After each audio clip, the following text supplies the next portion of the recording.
मेरे अजीज़ हमवतनों, उम्मीद है आप सब खैरियत से होंगे। आज की वीडियो कोई सटायर या कॉमेडी नहीं है, ये बहुत ही इंपॉर्टेंट टॉपिक पर है। वो है फ्लड्स, जो पाकिस्तान में हर साल आता है।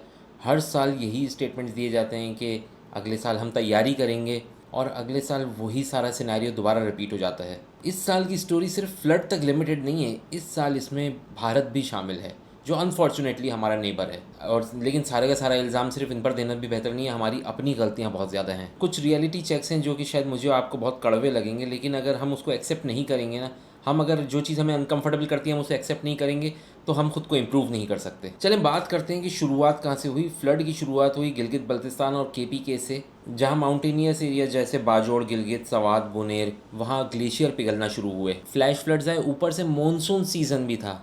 सिर्फ बोनेर डिस्ट्रिक्ट में ना 150 से ज़्यादा लोग अपनी जान गंवा बैठे हैं। अगर पूरे ओवरऑल KPK को देखा जाए तो नंबर 300 से ज़्यादा का है।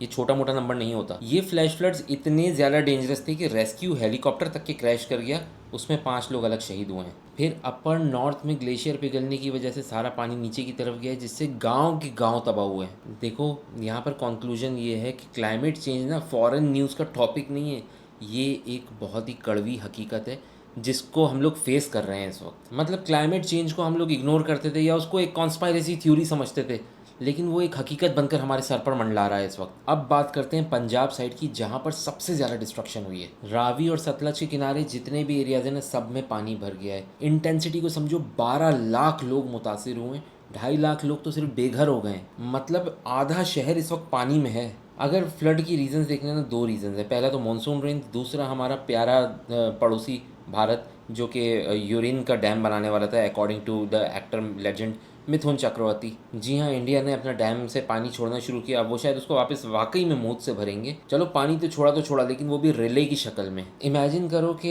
एक क्रिकेट मैच चल रहा हो जिसमें हर बॉल यॉर्कर दी जा रही हो, ये वो वाली कंडीशन है। ऑलरेडी बारिश है, रिवर्स फुल भरे हुए हैं, ग्लेशियर्स का पानी अपनी जगह अलग आ रहा है, ऊपर से ये चीज़ ये रिवर को सुपर चार्ज कर देती है। मतलब एक तरफ ये कहते हैं कि हमें पीस चाहिए, और उसके बाद ये हरकतें कि पानी छोड़ देते हैं। अगर आपको पानी इतना पसंद नहीं है तो पानी इतना जमा क्यों करते हो? एक अजीब सी वियर्ड बात बताऊँ, इनके अपने मुल्क में भी फ्लड आ गया इसी वजह से। ये कोई दोस्ती वोस्ती नहीं है, ये सीधी सीधी इसको टर्म किया जाता है एज आबी जारहियत। शुरू में मैंने कहा था कि देखो, सारा ब्लेम इंडिया पर नहीं डाला जा सकता, हमें अपनी गलतियों को भी एक्सेप्ट करना पड़ेगा। जो जो अनकंफर्टेबल बातें हैं उनको एक्सेप्ट करना पड़ेगा। हमने दरिया और नदी के किनारे हाउसिंग सोसाइटी बना दी, जंगलात के जंगलात काट दिए, नाले और ड्रेनेज सिस्टम को ब्लॉक कर दिया है। जब जंगल कटते हैं तो पता है क्या होता है? पेड़ और जंगल ना एक स्पंज की तरह काम करते हैं। बारिश का पानी ज़मीन में जज्ब हो जाता है, सोक कर जाता है, और नीचे ग्राउंड वाटर जो है ना, वो रिचार्ज होता है। जब जंगल कटते हैं ना, तो पानी ज़मीन में एब्जॉर्ब नहीं होगा, फिर वो नदी, नाले, दरिया के ज़रिए शहरों की तरफ ही आएगा। पेड़ों की जड़ें आपस में मिलती हैं ना, तो वो कस के पकड़ कर रखती हैं। जब पेड़ कटते हैं ना,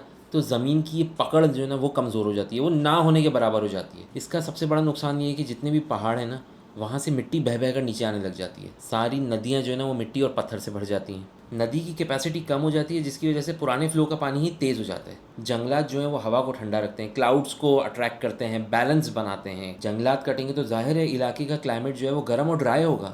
ये वजह है अनइवन बारिश और फ्लैश फ्लड्स की। कभी कभी बहुत ज़्यादा क्रेजी बारिश होगी और कभी बिल्कुल नहीं होगी। जंगल जो है ना, सिर्फ और सिर्फ ये फ़ायदा नहीं दे रहे, वो एक पूरा इकोसिस्टम होता है। अगर आप पेड़ पौधे काट देंगे तो या तो जानवर माइग्रेट करेगा या मर जाएगा। ये इम्बैलेंस भी फ्लैश फ्लड और कहत को बढ़ाता है, क्योंकि नेचर का एक बैलेंस टूट जाता है। हमने इन सब चीज़ों की अहमियत को भुला दिया। अब जब पानी आएगा तो वो कहाँ जाएगा?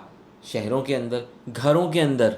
आओ भाई आओ, 5 मरले का घर रेडी है, इसमें पानी आ जाओ, आ जाओ पानी भाई, 10 मरले का घर रेडी है, इसमें भी घुस जाओ। लेकिन अभी भी देखो, बहुत देर हो गई, फिर भी डैमेज कंट्रोल करना पॉसिबल है। सबसे पहले ना इंफ्रास्ट्रक्चर को अपग्रेड करना पड़ेगा किसी भी कीमत पर। डैम्स बनाने पड़ेंगे जो पानी को स्टोर करें। अर्ली वार्निंग सिस्टम एग्जिस्ट जरूर कर रहा है, उसे मॉडर्नाइज करने की ज़रूरत है। जंगलात वापस लगाने होंगे, और सबसे इंपॉर्टेंट है प्लानिंग। हाउसिंग सोसाइटी को दरिया और नदी के किनारे बनाने की ज़रूरत क्या है? उसे फ्लड जोन से जितना दूर रखा जा सकता है रखा जाए, वरना क्लाइमेट चेंज की वजह से ये हर साल होता रहेगा, और हम हर साल रोते रहेंगे और बोलेंगे अगले साल तैयारी करेंगे। जो जो लोग फ्लड से मुतासिर हुए हैं उन सब के साथ मेरी हमदर्दी है। मैं दुआ गो हूँ कि आप लोगों के नुकसानात का अजाला हो, और नेक्स्ट टाइम आप लोगों को कभी ऐसा फेस ना करना पड़े। आप लोगों को अल्लाह हिम्मत दे। कमेंट्स में बताइएगा कि आप लोग इन सब से निपटने के लिए क्या इक़दाम कर रहे हैं, हुकूमत की तरफ से क्या आपको सहूलियात दी जा रही हैं, और आगे के लिए आप लोगों के क्या प्लान्स हैं। शुक्रिया।